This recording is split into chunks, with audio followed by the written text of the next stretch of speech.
Greetings and salutations and welcome once again into the record room.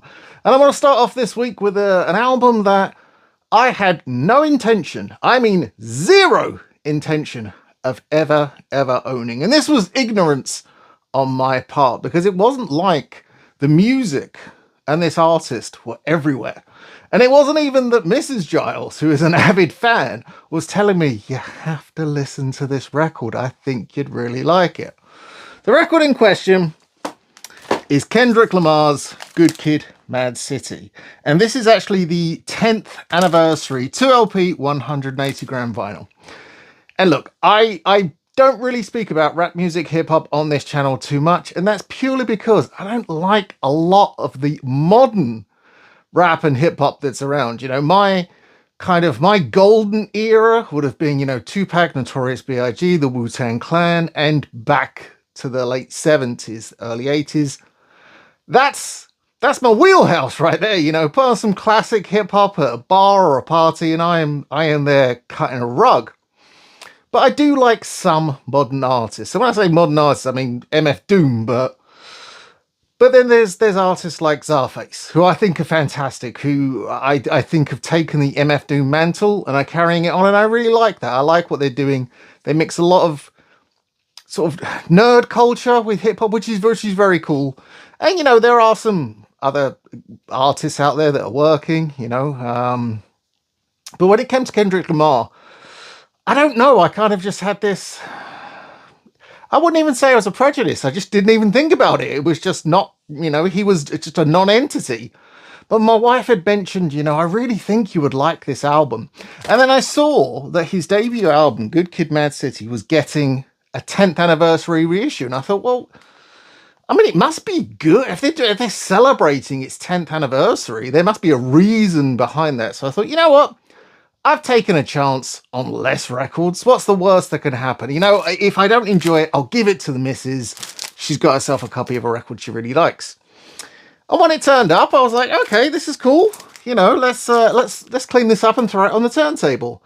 And what surprised me straight away was the fact that I knew every song on this album. And I mean, literally every song. I was like, I recognize that. And I'm sure I've heard that in something. And I know Mrs. Giles has played that once or twice. And yeah, color me a fool for not getting into this album before, because I think it's fantastic. I think it is absolutely brilliant. I haven't gone as far as exploring some of the later Kendrick Lamar material. I definitely will after hearing this.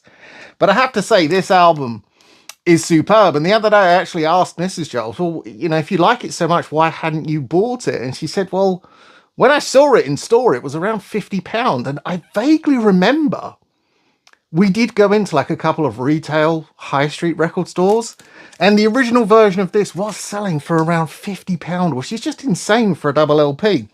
But this 10th anniversary 2LP 180 gram vinyl version, this was like £29, I think. So if you haven't bought this album, but you want to buy this album, this is the version to get. It's cut on 180 gram vinyl, which ultimately doesn't mean a whole lot. It's only really going to give you a benefit if you've got a pretty good turntable. You know, the vinyl is thicker, so it will last longer. But depending on how deep your cartridge goes into the groove, sonically, it's not going to make a lot of difference. But we will bust this out and have a look. It's on black vinyl, so it sounds pretty good. Comes in polyline sleeves, which I'm a big fan of, you know. It's a very sort of simple package. There you go. Both discs look like this, so there's no point showing that. But I have, as I do, kept the shrink on this so I can show it to you. But yeah, I was pleasantly surprised when I heard this album. You know, it wasn't something I was ever in the mood to pick up, but I'm glad I did. And also at a price that's good. Good Kid, Mad City 10th Anniversary Edition. I think this came out a week or two ago. Maybe a little bit longer. I'm not entirely sure. But yeah, gatefold sleeve. Some pictures on the inside. Some credits. This might sound funny, but I like an album that's like this. Not all singing, all dancing. You know, it's got 8 million things on the inside of the cover, and the print is so small you can barely read it. Like, this is small print, but I can still read it.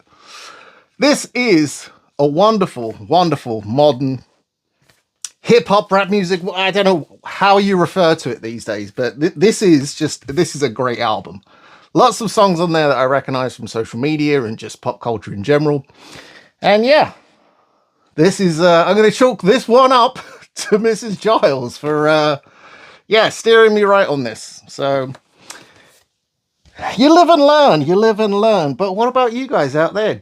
Are you a fan of this album? I know I don't talk about rap music too much on this channel, but if you'd like me to, I'll definitely check out some more. If you've got some recommendations, please do send them my way. You can always leave them in the comments down below. But as I said before, if you've been on the fence about getting this album, now is the time, because it is really, really affordable and widely available. So there really is no reason not to go out and grab yourself a copy.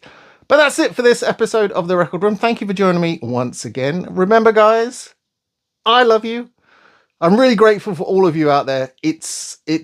I love the community that we're building here on The Record Room. I love reading the comments. It's great seeing the subscriber count grow. It really, I'm just a fan of music. There's no sponsorship, nothing like that. It's just one dude in a mask in a record room talking about the records in his collection. So I really appreciate you joining me on this journey. But that's it for now. Stay gold and spin those blackest circles.